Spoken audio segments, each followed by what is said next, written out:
श्री कुंज बिहारी श्री सुखदेव श्री श्याम शरणदास जय श्री गुरुदेव। भक्त भक्ति भगवंत गुरु चतुर नाम बपु एक, इनके पद वंदन किए नासै विघ्न अनेक। संप्रदाय सुखदेव मुनि चरण दास गुरुद्वार, परम धर्म भागवत मत भक्ति अनन्य विचार। श्री भक्तमाल कथांतर्गत भक्त चरित्रों की पावन श्रृंखला में हम राजस्थान के भक्तों के चरित्र श्रवण कर रहे हैं। इस क्रम में आज हम स्मरण करते हैं श्री गोपाल दास जी यादव, जो राजस्थान के करौली के राजा हुए।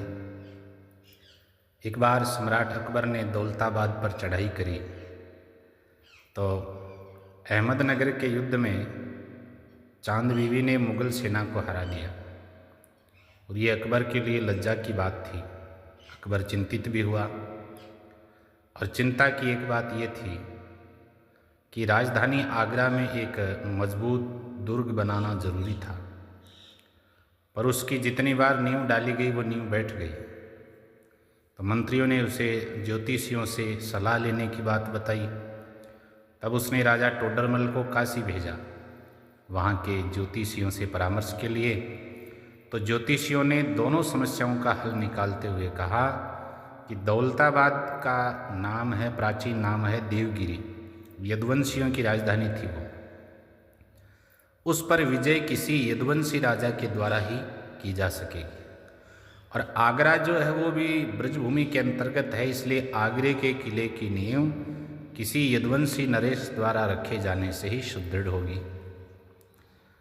अब करौली के राजा चंद्रपाल यदुवंशी थे।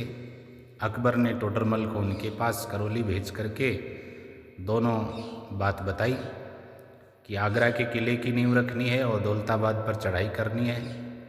चंद्रपाल जी वृद्ध हो चुके थे, उनके पुत्र भरतपाल थे, उनकी मृत्यु हो गई थी।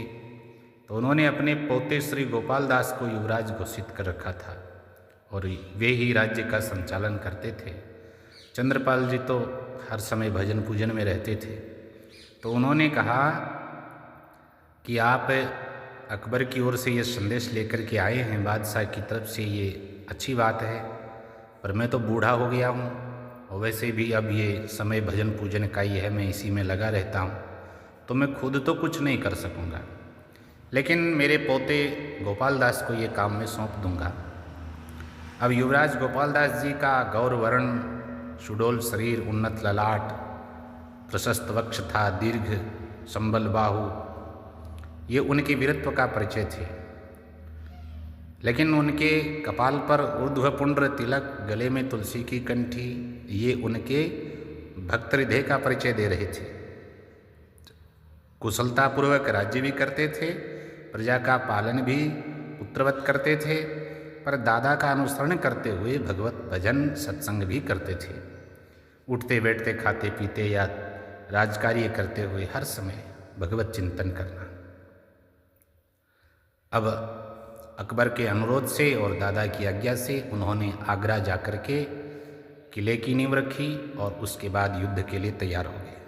हाथी, घोड़े, ऊंट सब पर सवार वीर, असंख्य पैदल सैनिक युद्ध के साथ रणभेरी बजाते हुए चल पड़े।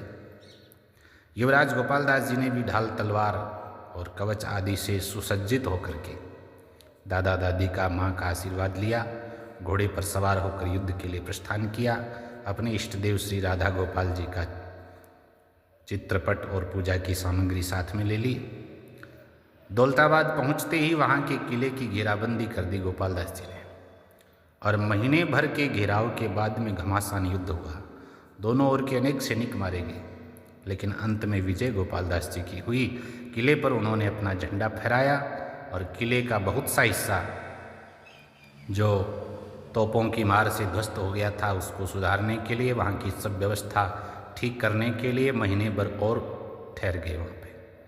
अब नित्य किले पर चढ़ते उतरते उन्हें एक विशेष स्थान पर एक विचित्र अनुभव हुआ।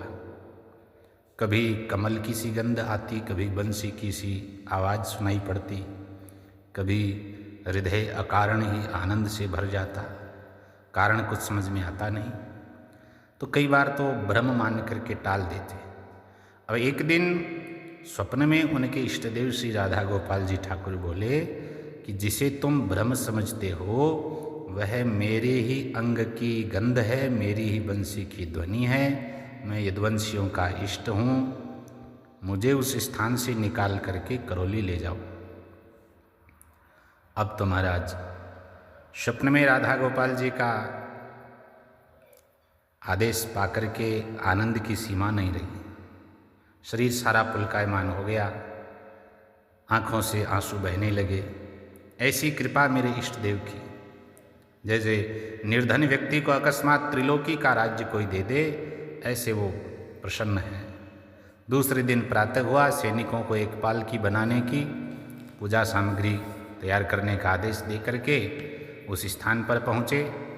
कीर्तन की ध्वनि करते हुए खुदाई का काम प्रारंभ किया। थोड़ी सी खुदाई के बाद ही राधा गोपाल जी की सर्वांग सुंदर नयनाभिराम श्री मूर्ति प्रकट हुई। बहुत हर्ष ध्वनि हुई, राधा गोपाल जी की जय हो जय हो, ऐसा कहते हुए सारा वायुमंडल गूंज गया। गोपाल दास जी आनंद अतिरेक के कारण दोनों भुजाएं उठा करके नृत्य करने लगे।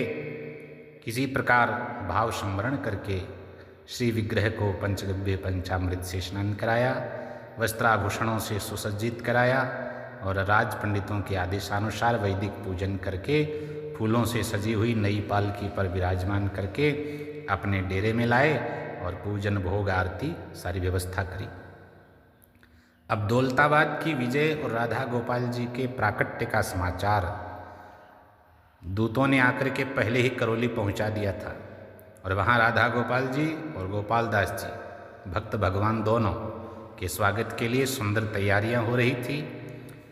सारा नगर पताकाओं, बंधनवारों, फूलों से सजाया हुआ है और राधा गोपाल जी की पालकी जैसे ही नगर के द्वार पर पहुंची, 21 तोपों की सलामी दी गई ठाकुर को। उनकी और गोपाल दास जी की जय जयकार हुई। ब्राह्मणों ने वेद पाठ किया, महिलाओं ने सुंदर संकीर्तन किया और मंत्रियों ने राधा गोपाल जी को नवनिर्मित मंदिर में स्थापित किया। विधिवत पूजन और भोगराग का प्रबंध हुआ। अकबर बादशाह ने प्रसन्न होकर के गोपाल दास जी को 2000 का मनसब और उनका जो नकारा निशान का रुतबा होता है वो प्रदान किया। और वे जब कभी अकबर से मिलने शाही दरबार में जाते तो उनके साथ ही वो बजता जाता था निशान। ये रुतबा बड़े बड़े राजा महाराजाओं को भी नहीं था। आईने अकबरी में इसका उल्लेख है कि करौली में अब तक वो मौजूद है। इसे रणजीत नकारा कहते हैं। दौलताबाद की इस ऐतिहासिक घटना से प्रमाणित है कि ठाकुर अपने भक्तों के परिवार से पुराना रिश्ता भी निभाते हैं और उसे निभाने को उद्विग्न रहते हैं। ऐसा लगता है कि सारी घटना के मूल में राधा गोपाल जी की ही इच्छा अपने ही वंशज और अपने ही भक्त गोपाल दास की सेवा स्वीकार करने की थी और उनका रुतबा बढ़ाने की थी। उन्होंने ही हो सकता है कि अकबर को प्रेरणा दी गोपाल दास के द्वारा दौलताबाद फतह करने की और निश्चित ही जिसके परिणाम स्वरूप उनकी इच्छा पूरी भी हुई। गोपाल दास जी श्री राधा गोपाल जी की सेवा में उनके धाम पधारे संवत 1696 में। उनके बाद गद्दी पर उनके ज्येष्ठ पुत्र द्वारकादास जी बैठे। द्वारकादास जी भी बड़े परम भक्त थे भगवान के। जय जय श्री कृष्ण।